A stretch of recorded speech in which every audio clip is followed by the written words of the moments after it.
नमस्कार। प्रारब्ध पर आप सभी का स्वागत। मैं अवनीश। हमारे साथ हैं आदरणीय सतीश चंद्र मिश्रा सर। सतीश सर, बहुत-बहुत स्वागत आपका। नमस्कार। अवनीश जी नमस्कार, दर्शकों को भी नमस्कार। जी। सतीश सर, उपराष्ट्रपति धनखड़ साहब का इस्तीफा हुआ। मोदी सरकार के 11 साल में न जाने इतने कितने इस्तीफे दिए गए, न जाने कितने इस्तीफे लिए गए। लोग आते रहे, लोग चले जाते रहे, बड़े-बड़े नाम उसमें शामिल हैं। कई बार बड़े मंत्री अगली बार मंत्रिमंडल में नहीं दिखे। लेकिन धनखड़ साहब के इस्तीफे को लेकर जितनी बातें चल रही हैं, इतनी बातें कम से कम 11 साल में किसी के आने और किसी के जाने के बारे में मोदी सरकार में नहीं हुई। ये वास्तविकता है। और संभवतः मोदी सरकार में किसी का आना या किसी का जाना इस तरीके से चर्चाओं के केंद्र में कभी रहा ही नहीं। लेकिन धनखड़ साहब की विदाई के बाद चर्चाएं हैं कि थम ही नहीं रही हैं। अच्छा, मजे की बात यह है कि इसमें प्रधानमंत्री के 2 लाइन के ट्वीट के अलावा सरकार की तरफ से न कोई मंत्री, न पार्टी की तरफ से कोई प्रवक्ता, न कोई छोटा नेता, न कोई बड़ा नेता, बिल्कुल खामोशी है, सन्नाटा है। धनखड़ साहब भी सन्नाटे में हैं, धनखड़ साहब भी नहीं बोल रहे हैं। और इसी का नतीजा है सर कि पचासों थ्योरियां धनखड़ साहब के इस्तीफे को लेकर बाजार में टहल रही। बल्कि आज उसमें एक नया अध्याय भी जुड़ गया, जब एक नामचीन टीवी चैनल के एक स्वनामधन्य पत्रकार साहब ने आज एक नया खुलासा किया कि दरअसल धनखड़ साहब ये प्लान कर रहे थे कि चंद्रबाबू नायडू नरेंद्र मोदी सरकार से अपना समर्थन वापस ले लें, और ये अब हद से गुजर गया था, इस वजह से उनका इस्तीफा ले लिया गया।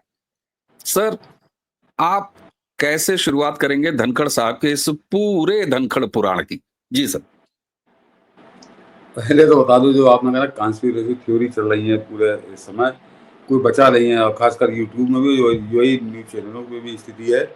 सबके पास अपनी अपनी कहानियां, बड़ी रहस्यमय कहानियां हैं, बड़ी सनसनीखेज कहानियां हैं, और वो बिक रही हैं। सबसे सबसे खास बात यह है कि वो बिक रही हैं कहानियां, और उसके दर्शक मिल रहे हैं। तो लोगों ने एक लाइन पकड़ ली कि बिल्कुल उसी कॉन्स्पिरेसी थ्योरी में चल रहे हैं।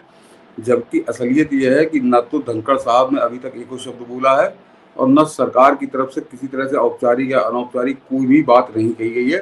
एकदम शांति के साथ वो पूरा प्रकरण निपट गया है।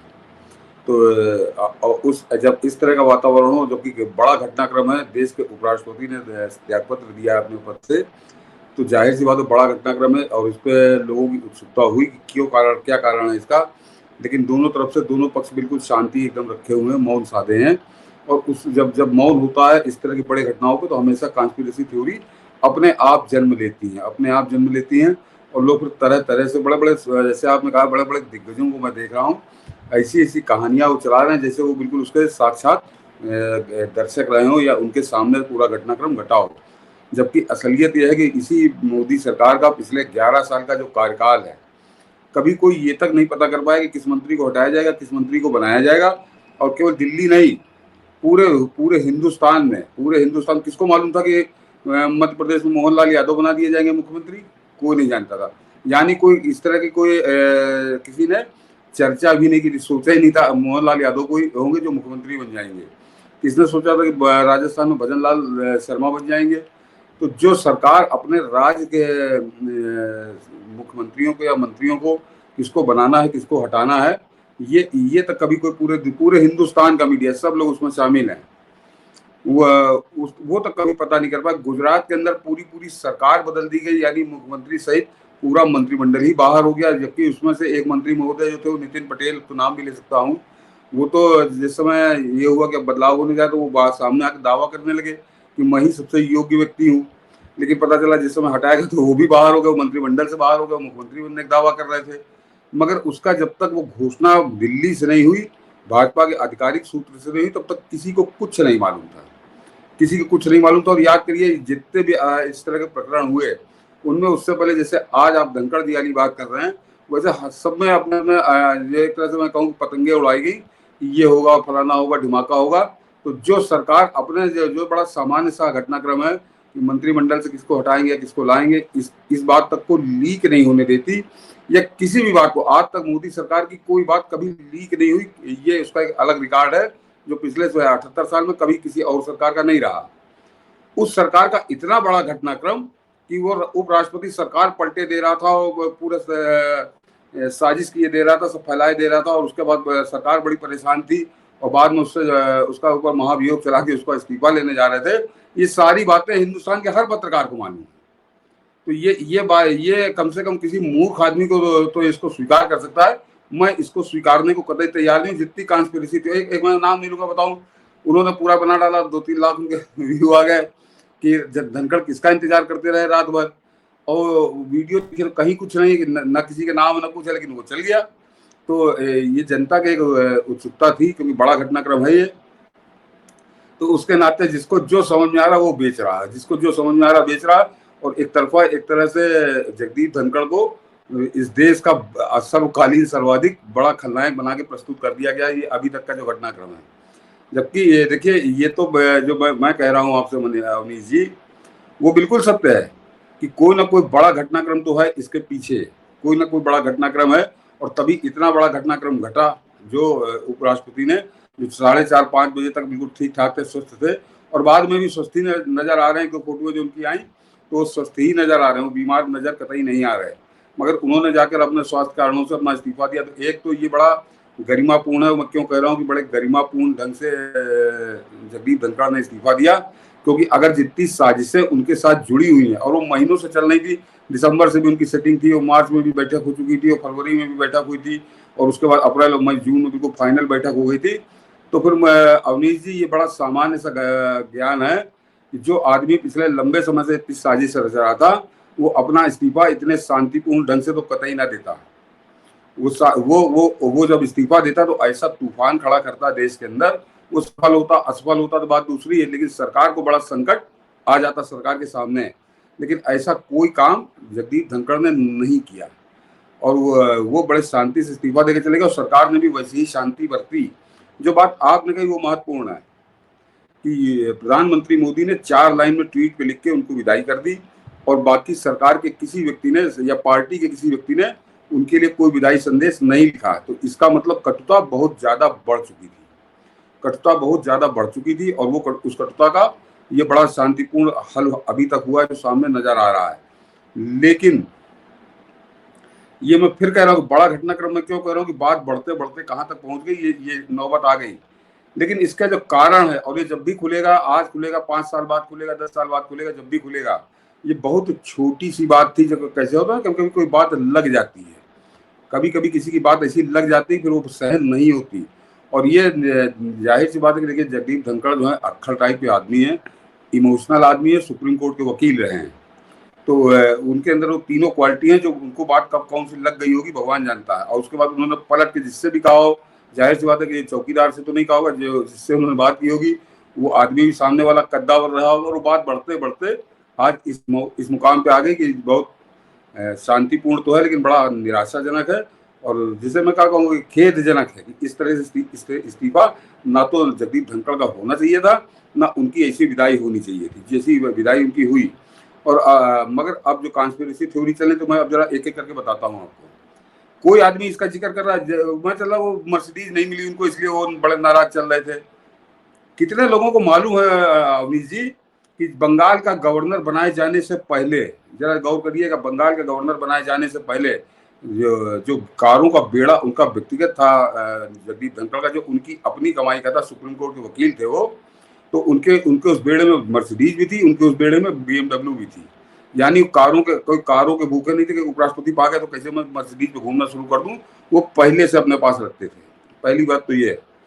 और दूसरा, मुझे चाहे जितना विद्वान व्यक्ति हो, मुझे एक बात समझा दे कि वो आदमी जो नरेंद्र मोदी ऐसे शासक, उनकी सरकार जो 11 साल से चल रही है, बहुत बेहतरीन सरकार चल रही है।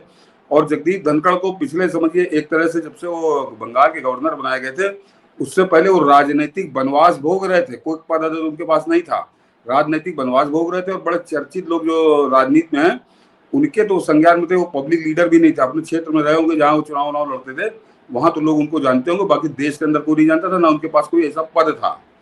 तो एक लंबे राजनीतिक वनवास के बाद पहले बंगाल का गवर्नर जो, और उसके बाद देश का उपराष्ट्रपति, ऐसा पद क्या अगर वो सरकार गिरा देते हो, कांग्रेस से सिटिंग कर लेते, कांग्रेस क्या दे देती उनको, कांग्रेस से उनको क्या मिल जाता। तो जब भी कोई इस तरह का जब कोई साजिश रची जाती है या कोई बड़ा खेल खेला जाता है तो उसका जो पहला पक्ष होता है कि हमको क्या मिलेगा, हम जब ये करेंगे तो हमको क्या मिलेगा। जिस आदमी ने उनको राजनीतिक वनवास से उठाकर देश के दूसरे सर्वोच्च पद पर बैठाला, उसके खिलाफ वो आदमी साजिश कर रहा है तो उसको दे क्या देती कांग्रेस, कांग्रेस का उसको राष्ट्रपति बना देती। ये मतलब अपने ना कि कॉन्स्पिरेसी गढ़ने की चाहे जैसी गढ़ी है, क्योंकि इस समय दोनों पक्ष बोल नहीं रहे, दोनों पक्ष बोल नहीं रहे और दोनों पक्षों का इसमें कमजोर नस है, वो भी अभी बात करूंगा। पहले जरा धनखड़ जी भी बात कर लूँ।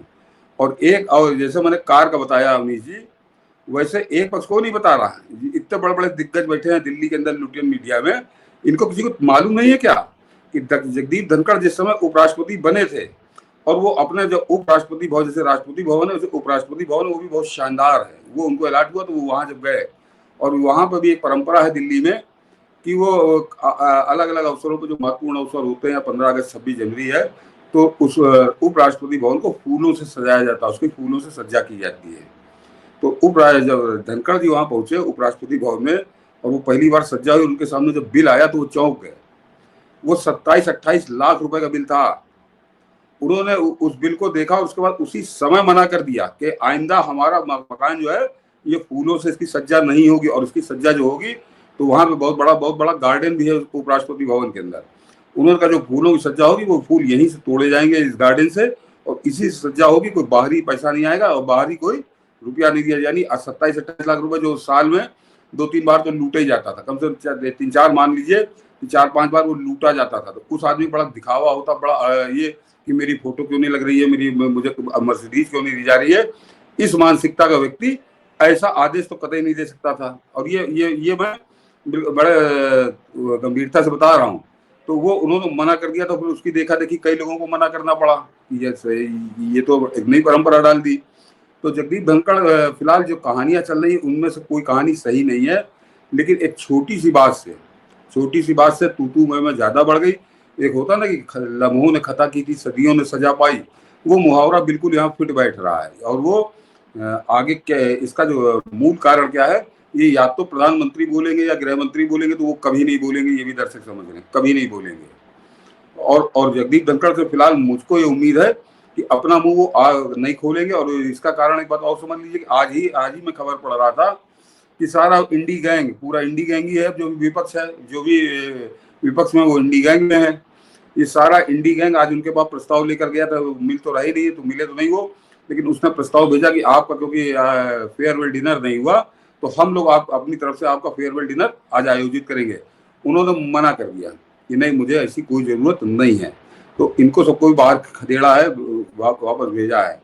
तो फिलहाल जो कॉन्स्पिरेसी थ्योरी है वो मेरी गले कतई नीचे नहीं उतर रही, और अभी कुछ और बातें करूंगा जो इससे अलग हटके हैं, लेकिन ये कॉन्स्पिरेसी थ्योरी जो सुना रहे हैं जरा उन बातों का भी जवाब दें। तो ये जगदीप धनखड़ को, क्योंकि अब देखिए जगदीप धनखड़ ना तो कोई बड़े नेता है जनाधार वाले, ना उनका कोई समर्थक वर्ग है यहाँ पे देश के अंदर। वो जो कुछ भी उनका समर्थक वर्ग होगा, उनकी जो कॉन्स्टिट्यूंसी जहाँ पहले चुनाव लड़ते थे 90 के दशक में, वहां हो सकता है 2-4-10 हजार लोग उनके जानने वाले हों या उनके समर्थक हों।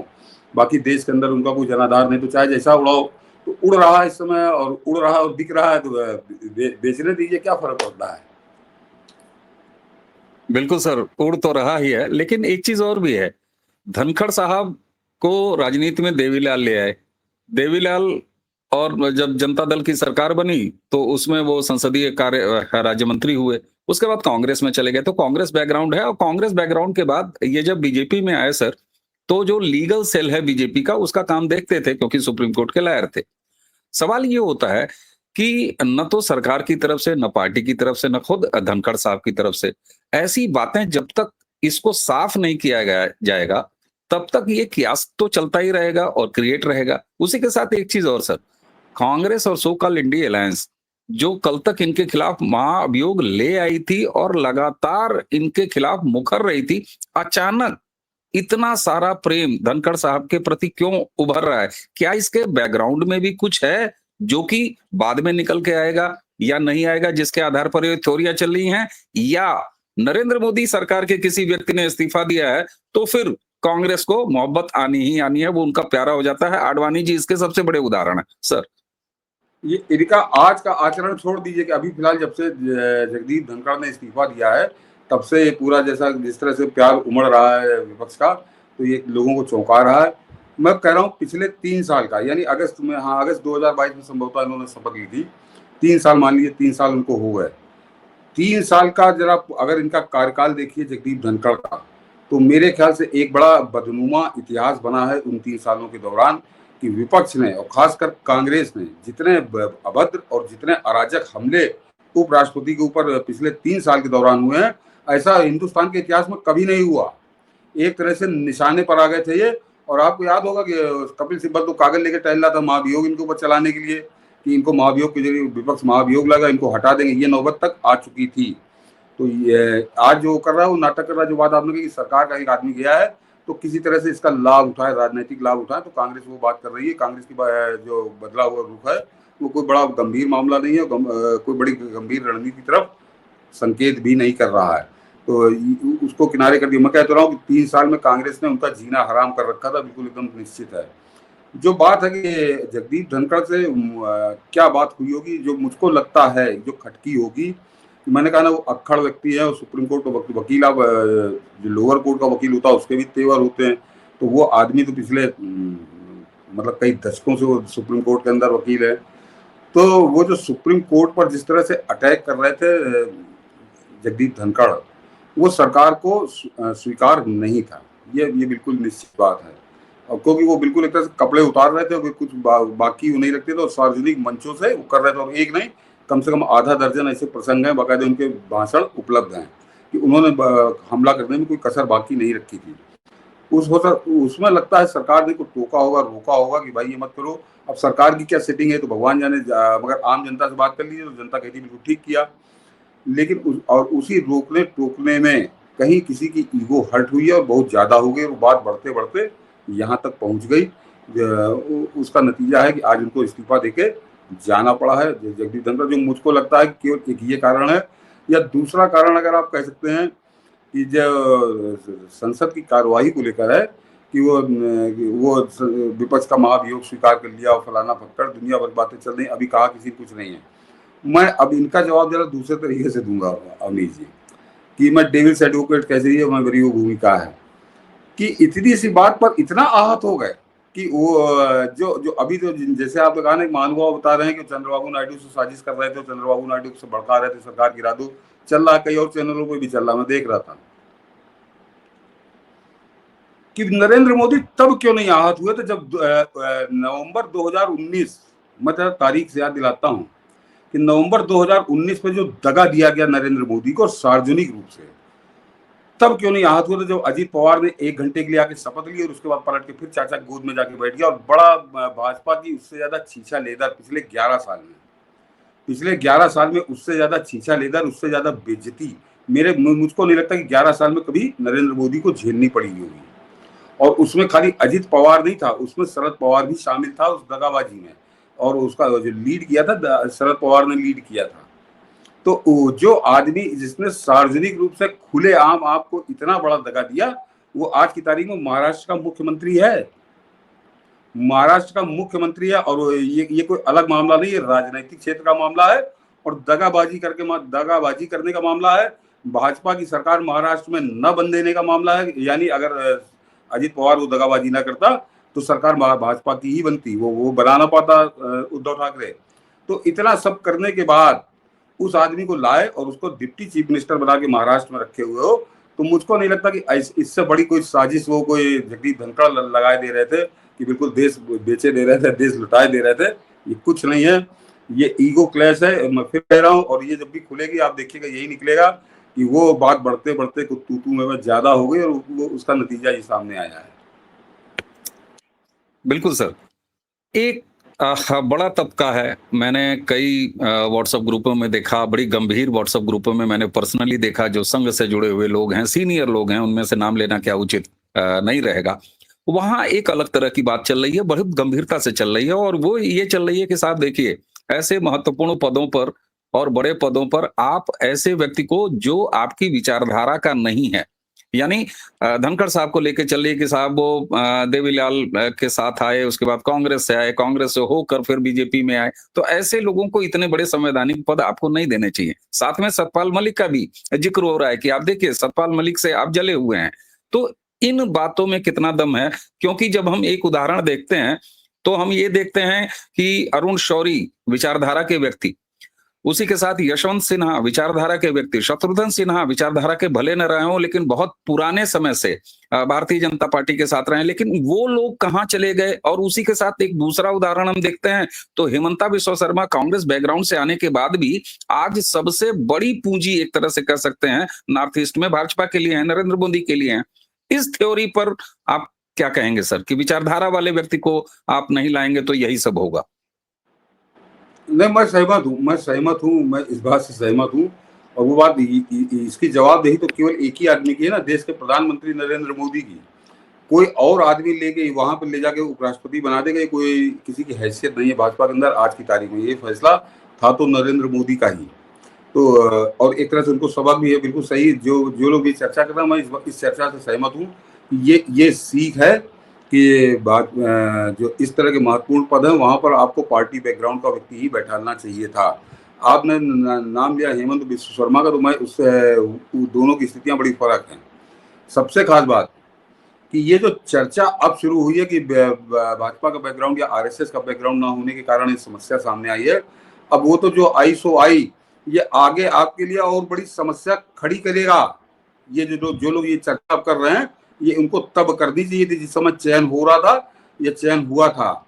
आज जब वो चर्चा कर रहे हैं तो जगदीप धनखड़ तो गए अपना झोला उठा के, वो तो अपने घर जाके बैठ गए।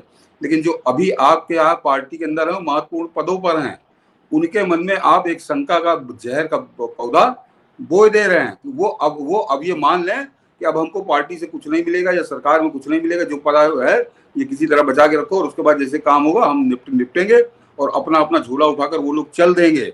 और एक बड़ी तादाद तैयार की है नरेंद्र मोदी ने, जिनका ना भाजपा का बैकग्राउंड है ना आरएसएस का बैकग्राउंड है, और वो लोग पार्टी के अंदर है और सरकार के अंदर है, महत्वपूर्ण पदों पे हैं।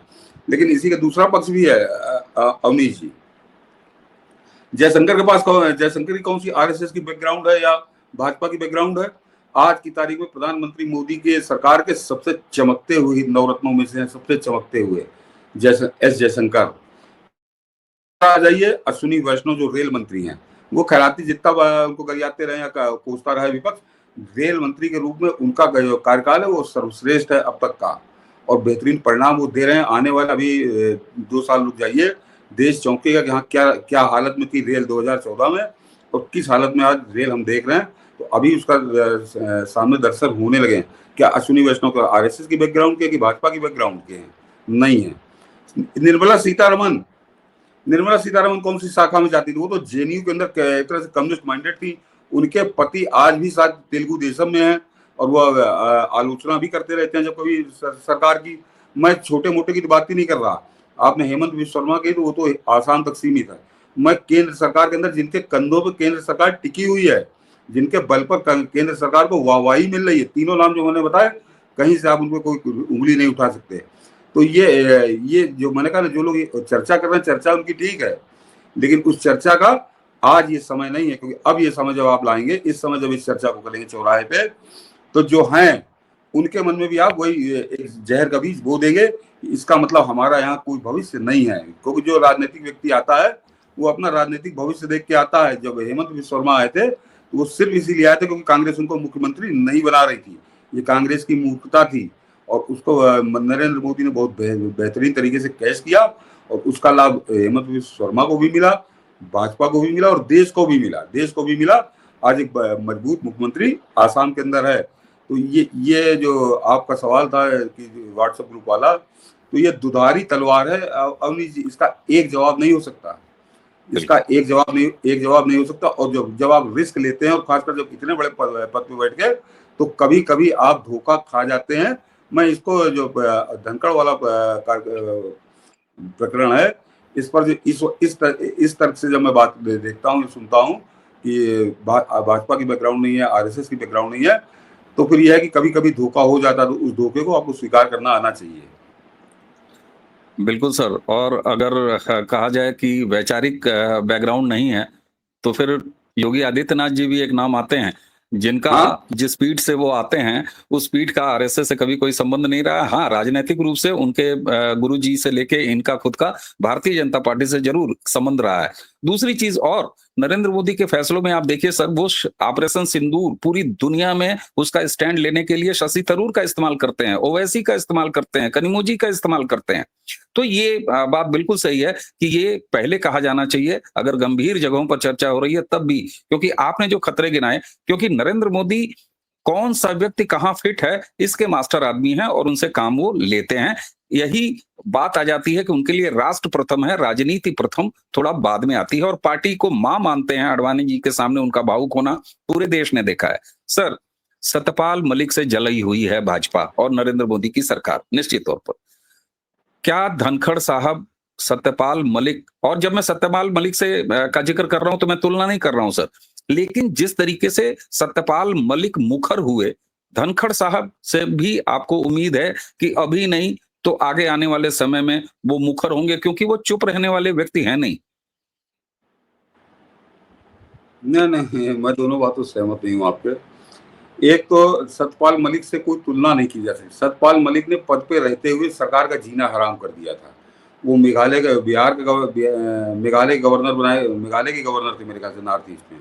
वहाँ का जो गवर्नर बनाया गया तो वो गवर्नर के पद को रहते हुए उसने कैसे गरिमा को तार-तार किया था, और वो रोज़ सुबह उठ के केंद्र सरकार को गरियाता था। सीधे-सीधे प्रधानमंत्री मोदी पर भी हमले वो करता था, बड़े अराजक हमले करता था सतपाल मलिक। और वो उसी तरह से वो रिटायर हुआ, और उस रिटायर होने से पहले वो लगातार कम से कम साल डेढ़ साल उसने जीना हराम कर दिया था, खासकर प्रधानमंत्री मोदी का। जगदीप धनखड़ ने जिस दिन इस्तीफा दिया तब तक, और इस्तीफा देने के बाद अभी तक अपनी जबान नहीं खोली है। तो ये दोनों आदमी मूलभूत अंतर है और बहुत बड़ा अंतर है। और दूसरे एक बात और, जो बात आपने कहा कि आज से 6 महीने बाद खोलेंगे या 4 महीने बाद खोलेंगे, तो उसका दोषी अगर वो चार, मुझको नहीं लगता कि खोलेंगे तो जवान, अब ये मैटर क्लोज फिलहाल मेरे हिसाब से। लेकिन अगर वो जवान खोलेंगे तो उसके दोषी ना तो जगदीप धनखड़ होंगे और ना होगी भाजपा। उसके जो दोषी होंगे, ये जो आपने बताया ना, ए से लेके जेड तक जितने लोग ये परपंच कर रहे हैं कि जगदीप धनखड़ ने ये इस्तीफा दे दिया, धनखड़ चंद्रबाबू नायडू के साथ साजिश कर रहे थे, धनखड़ फलाने के साथ साजिश कर रहे थे, दुनिया भर बातें चल रही हैं।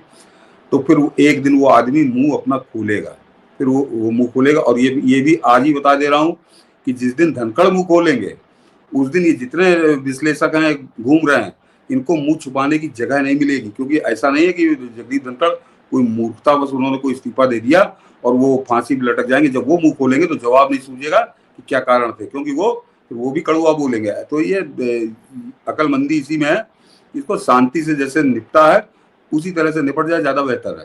तो और बाकी ये बता दें कि सतपाल मलिक को क्या फांसी चढ़ा दिया क्या नरेंद्र मोदी ने, क्या कर दिया? तो ऐसा भी कोई डर नहीं कि अरे अगर मैं बोल दूंगा तो ये हो जाएगा वो हो जाएगा।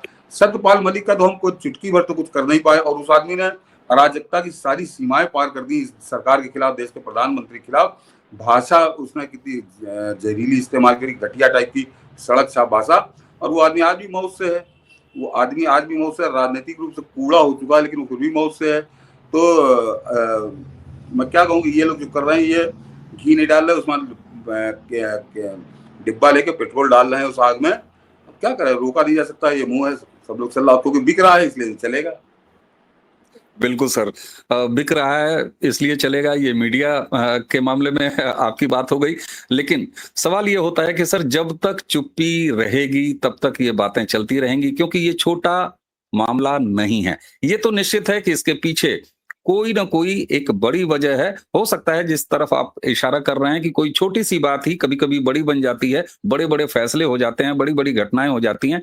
लेकिन नरेंद्र मोदी की राजनीति जहां तक अब तक हमने देखा है, 11 सालों में हम सब ने देखा है, उसमें नरेंद्र मोदी कभी भी राष्ट्र प्रथम के अलावा और कोई सी भावना से राजनीति करते हुए नहीं दिखाई देते हैं। रही बात कांग्रेस और इंडिया अलायंस की, तो उनका तो बस इतना ही है कि उनके घर में अगर आटा भी खत्म हो गया तो नरेंद्र मोदी जिम्मेदार हैं। अगर ज्यादा बारिश हो गई, आंधी आ गई, तो भी नरेंद्र मोदी जिम्मेदार हैं। तो उनके विरोध का ये स्तर है। अंतिम टिप्पणी सर, आप इस पूरी एपिसोड का भारतीय जनता पार्टी या नरेंद्र मोदी सरकार के ऊपर कोई असर आप देख रहे हैं फिलहाल?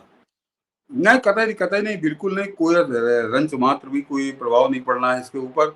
इसके ऊपर जो प्रभाव पड़ रहा है, पहाड़ ऐसा प्रभाव जो पड़ रहा है, वो ये तथाकथित जो विश्लेषक हैं, यूट्यूब से लेकर और न्यूज़ चैनलों पे बैठे हैं, ये बताए दे रहे हैं कि बहुत बड़ा जैसे आपदा आ गई थी, वो बिल्कुल बच गई सरकार। ऐसा कुछ नहीं है। फिलहाल मेरा जो अपना आकलन है, जो बात आपने कहा, प्रधानमंत्री मोदी इतने मजबूत हैं, और उपराष्ट्रपति क्या कर लेंगे भाई? क्या कर लेते वो? क्या कर लेते? और जरा अवनीश जी, आप तो मैच्योर आदमी हैं, जरा अपने मन से सोचिए कि जगदीप धनखड़ चंद्रबाबू नायडू से कोई सलाह देंगे, चंद्रबाबू नायडू उसको मान लेगा कि भाई वो उस आदमी की सलाह को तो माना जा सकता है जिसके पास कुछ पावर हो, जिसके पास कुछ ताकत हो, कोई राजनीतिक ताकत हो कि भाई इसके साथ 100 सांसद हैं, 50 सांसद हैं, कोई कांग्रेसी नेता की बात हो तो समझ में आए। उनके पास एक सांसद नहीं, ना वो सरकार गिराने की हैसियत में, ना बनाने की हैसियत में है, और वो जाके चंद्रबाबू नायडू को सलाह दे, तो क्या जिसने उड़ाई है, उड़ रही है, चल रही है, और वो बढ़िया चल रही, दिख रही है तो दिखने दीजिए। तो फिलहाल नरेंद्र मोदी की सरकार को ना तो कोई खतरा है, ना आगे आने वाले समय में कोई खतरा है। अगर मैंने कहा ना, इन्होंने ज्यादा पेट्रोल डाला तो हो सकता है 5-6 महीने से कभी जो है जगदीप धनखड़ को जवाब दें, और वो जवाब जो है वो थोड़ा असहज स्थिति उत्पन्न करेगा केवल जवाब देने के स्तर पे। बाकी कोई राजनीतिक संकट पैदा हो जाएगा, सरकार को संकट पैदा हो जाएगा, ऐसी कोई संभावना 0.001% भी नहीं है। नहीं। बिल्कुल, बिल्कुल सर। और आपका कंक्लूज़न जिस तरीके से आया है, और शुरुआत भी आपने इस चर्चा की जैसे कि बाज़ार में जितने अभी थ्योरियाँ चल रही हैं, वो सारी थ्योरी गलत है। ये एक नई थ्योरी आपने दी, और मुझे लगता है कि यही वास्तविक थ्योरी है, क्योंकि जब दोनों पक्ष खामोश हैं, तब आप ऐसी किसी थ्योरी पर भरोसा नहीं कर सकते, न करना चाहिए। भारतीय जनता पार्टी के अंदर क्या चल रहा है, ये भी जब वक़्त आएगा तब हम देखेंगे। धनखड़ साहब के अंदर क्या चल रहा है, ये भी जब समय आएगा तो आएगा, फिर हम उस पर बात करेंगे। जी सर। सर। हाँ, एक चीज रह जाएगी, आप उसमें बोल दूं जी। कि भाजपा के लिए एक बड़ा संकट पैदा हो गया है अवनीश जी। हेलो। जी सर। हेलो। जी सर। जी। भाजपा के लिए एक बड़ा संकट पैदा अब हो गया है जगदीप धनखड़ के इस्तीफे के बाद। वो उस पर बात ही नहीं हो पाई, हम लोग दूसरे तरफ चले गए कि अब अगला उपराष्ट्रपति कौन होगा, यह तय करना भाजपा के लिए आसान काम नहीं होगा। जैसे जैसे राष्ट्रीय अध्यक्ष नहीं चुना जा रहा है, तो क्यों नहीं चुना जा रहा है? वो आरएसएस का डंगा है बहुत साफ, अब तो बिल्कुल क्लियर है कि आरएसएस अपनी सहमति चाहती है कि अध्यक्ष कौन होगा, और वो सहमति बन नहीं पा रही। दुनिया भर के नाम आते हैं, और वही दर्शकों को मैं और याद दिला दूं कि वही विश्लेषक जो आज आपको एक एक मिनट बता रहे हैं कि क्यों, कब क्या घटा और किस तरह से जगदीप धनखड़ ने इस्तीफा दे दिया, वही विश्लेषक आज से 4 महीने पहले, 5 महीने पहले, कि बस अब मई में जो है, मई में इस्तीफा, नया अध्यक्ष आ जाएगा, फिर जून आया, फिर जुलाई आई, लेकिन अभी तक अध्यक्ष का नाम नहीं आया। तो उन विश्लेषकों की भी औकात और उनकी पहुंच जान लीजिए कितनी है। और मगर अब जो उपराष्ट्रपति होगा, तो जो आपने वो अवनीश जी बताया ना, वो व्हाट्सएप चैट, कि आरएसएस के अंदर भी बात चल रही कि जो पृष्ठभूमि के लोग नहीं है, तो अब आरएसएस की भी से होगी कि किसको आप अगला उपराष्ट्रपति इस देश का बनाएंगे। ये अब ये महत्वपूर्ण बात है, और इसलिए अब नरेंद्र मोदी की समस्या थोड़ी ये जरूर बढ़ गई कि अब वो जो मनमाने तरीके से बन रहा था उपराष्ट्रपति, अब वो नहीं बनेगा। अब इसमें क्योंकि ये ईश्वर ने ऐसा स्थिति पैदा कर दी है कि अब देश का उपराष्ट्रपति कौन होगा, इसमें भी आरएसएस की से होगी।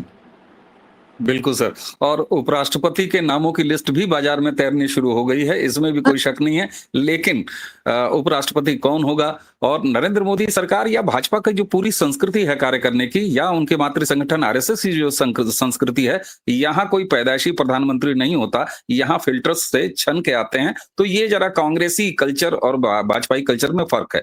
निश्चित है सर कि कयास तो तब तक चलते रहेंगे जब तक दोनों पक्ष में से कोई एक पक्ष या दोनों पक्ष न बोलें, तब तक अवनीश बी शर्मा और सतीश चंद्र मिश्रा सर के बात करने की गुंजाइश बनी रहती है, ऐसे तमाम लोगों की बात करने की गुंजाइश बनी रहती है। लेकिन उत्सुकता सबको है, क्योंकि ये पहला ऐसा घटनाक्रम है जो नरेंद्र मोदी सरकार में सबसे ज्यादा चर्चित रहा है, किसी के पद में आने या किसी के पद से जाने को लेकर। सर, आपने हमें समय दिया और एक विस्तृत आपने अपनी टिप्पणी दी, आपके बहुत बहुत धन्यवाद। दर्शकों, इसी के साथ हमें और सतीश चंद्र सर को आज्ञा दीजिए। नमस्कार, प्रणाम।